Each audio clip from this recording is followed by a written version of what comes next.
नमस्कार। आज सुनेंगे वैकुंठ चतुर्दशी की कथा।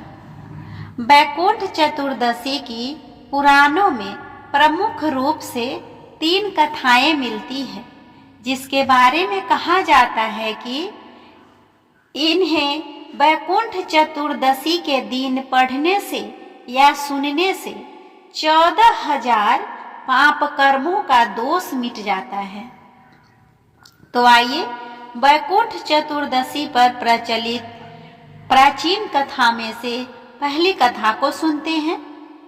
वैकुंठ चतुर्दशी की पौराणिक कथा के अनुसार एक बार की बात है, नारद जी पृथ्वी लोक में घूमकर वैकुंठ धाम पहुंचते हैं।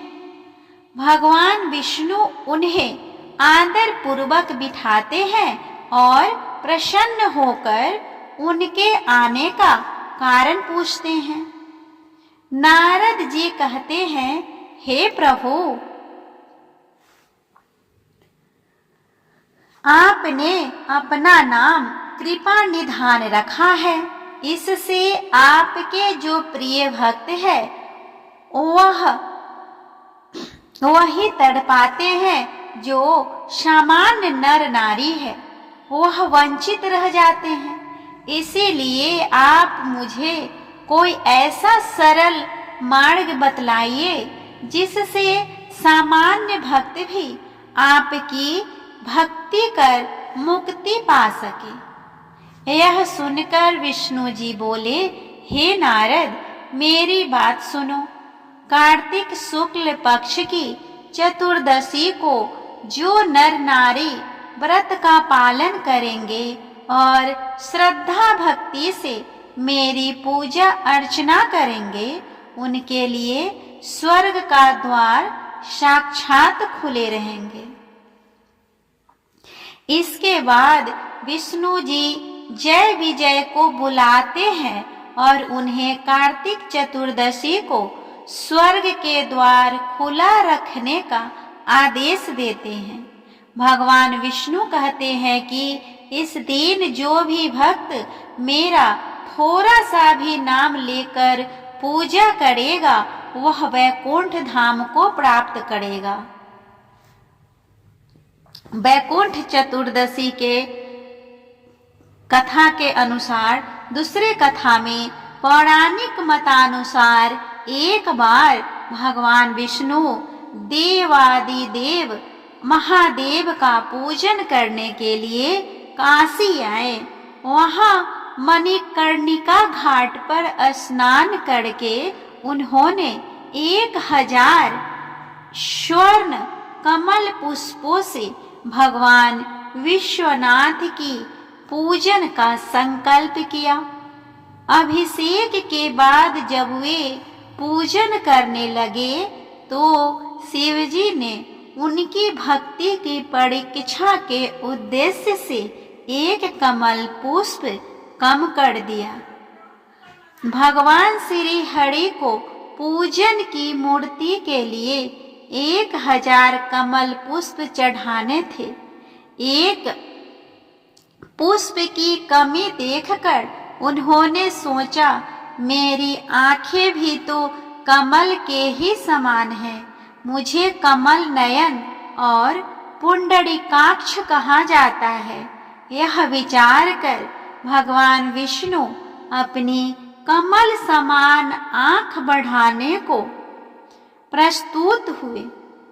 विष्णु जी की इस अगाध भक्ति से प्रसन्न होकर देवाधिदेव महादेव प्रकट होकर बोले, हे विष्णु, तुम्हारे समान संसार में दूसरा कोई भी मेरा भक्त नहीं है।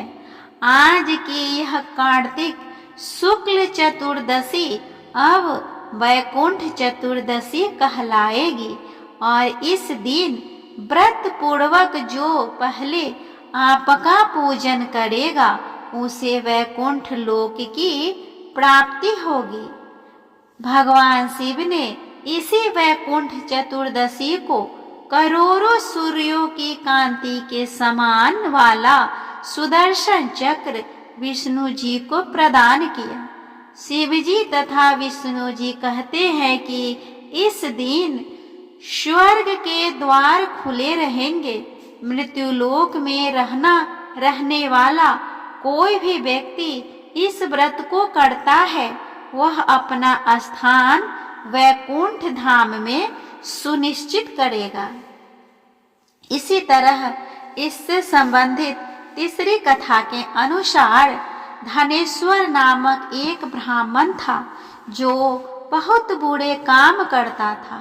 उसके ऊपर कई पाप थे। एक दिन वे गोदावरी नदी में स्नान के लिए गया।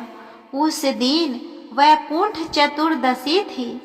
कई भक्तजन उस दिन पूजा अर्चना कर गोदावरी घाट पर आए। उस भीड़ में धनेश्वर भी उन सभी के साथ था। इस प्रकार उन श्रद्धालुओं के स्पर्श के कारण धनेश्वर को भी पुण्य मिला।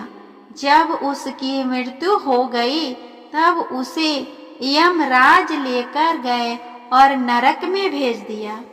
तब भगवान विष्णु ने कहा, यह बहुत ही पापी है, पर इसने वैकुंठ चतुर्भुज के दिन गोदावरी स्नान किया और श्रद्धालुओं के पुण्य के कारण इसके सभी पाप नष्ट हो गए, इसीलिए इसे वैकुंठ धाम मिलेगा।